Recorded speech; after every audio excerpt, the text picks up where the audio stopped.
नमस्कार मित्रांनो, good morning. बघा सकाळीच कसं मस्त वातावरण झालं आहे. चला आता आपण जातो आहे आपल्या आंब्याच्या बागेमध्ये. आंब्याच्या बागेमध्ये आलो आहे. मस्तपैकी हे बघा कसे झाडाला आंबे लागतात. अजून एक 4 दिवसानंतर हे आंबे काढायला होतील. आता तेवढी फळं झाली आहेत. ही एक म्हणजे छोटी बाग आहे. एक 60-70 कलमांची बाग आहे. पण इथे सकाळी झाल्यानंतर कसं मन प्रसन्न होऊन जातं.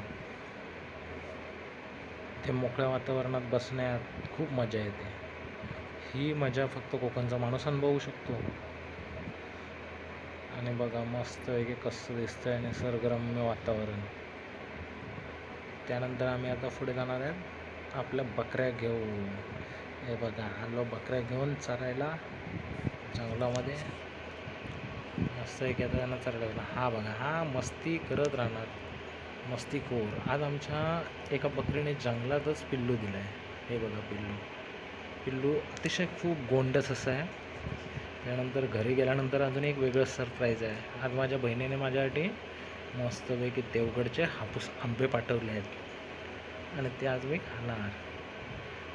हे बघा आंबे. आता आई मस्तपैकी ते आंबे धुवून कापायला घेईल. बघा किती आहेत ते, खूप सारे आंबे आहेत. आई बसली कापायला. आता मस्तपैकी त्याचे स्लाइस करते. त्यानंतर मस्तपैकी बसून खाणार आम्ही.